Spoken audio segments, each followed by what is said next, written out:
రాబోయే 24 గంటల్లో దేశంలోని పలు రాష్ట్రాల్లో భారీ నుంచి అతి భారీ వర్షాలు కురిసే అవకాశం ఉన్నట్లు భారత వాతావరణ శాఖ తెలిపింది. హిమాచల్ ప్రదేశ్, కేరళ, ఒడిశా, ఢిల్లీతో సహా ఈశాన్య రాష్ట్రాలను హెచ్చరించింది. వర్షాభావ పరిస్థితులను బట్టి ఆయా రాష్ట్రాలకు రెడ్, ఆరెంజ్, ఎల్లో అలర్ట్లు జారీ చేసింది.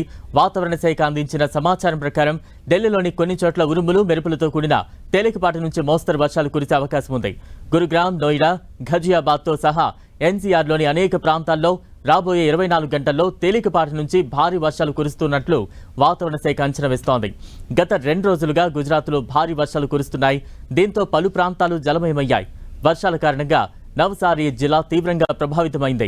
ఈ జిల్లాలో అత్యధికంగా 527 మిల్లీమీటర్ల వర్షపాతం నమోదైంది. గుజరాత్లో సహాయక చర్యలు చేపట్టిన అధికారులు వందలాది మంది ప్రజలను సురక్షిత ప్రాంతాలకు తరలించారు. గుజరాత్లోని నర్మదా నదిపై ఉన్న సరోవర్ డ్యాంకు వరద నీరు పోటెత్తింది. దీంతో 15 గేట్లను ఎత్తి నీటిని దిగువకు విడుదల చేస్తున్నారు.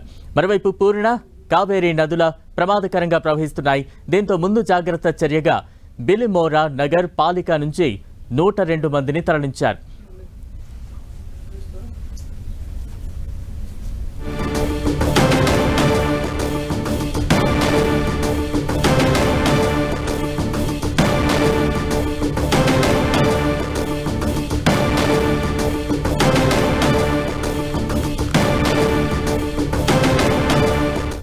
భారీ వర్షాల నేపథ్యంలో గుజరాత్ రాష్ట్రానికి ఐఎండీ రెడ్ అలర్ట్ జారీ చేసింది. రేపటి వరకు వర్షాలు కొనసాగే ఛాన్స్ ఉందని తెలిపింది. దక్షిణ గుజరాత్ జిల్లాలైన వడోదర, సూరత్, భరూచ్, నవ్సారి, వల్సాద్ అలాగే అమ్రేలీ, భావనగర్లో అతి భారీ వర్షాలు కురిసే అవకాశం ఉందని పేర్కొంది. త్రిపురలోనూ భారీ వర్షాలు కురుస్తున్నాయి. గోమ్తీ జిల్లాలో చాలా ప్రాంతాలు జలదిగ్బంధమయ్యాయి. పలువురు వరద నీటిలో చిక్కుకుపోయారు. దీంతో అధికారులు సహాయక చర్యలు చేపట్టారు. రంగంలోకి దిగిన భారత వాయుసేన ఎయిర్ క్రాఫ్ట్ ద్వారా రిలీఫ్ మెటీరియల్ను అందిస్తోంది. భారీ వర్షాలకు రాజస్థాన్లోని అజ్మీర్లో వాగులు, వంకలు పొంగి ప్రవహిస్తున్నాయి. జలపాతాల వద్ద పర్యాటకుల సందడి నెలకొంది.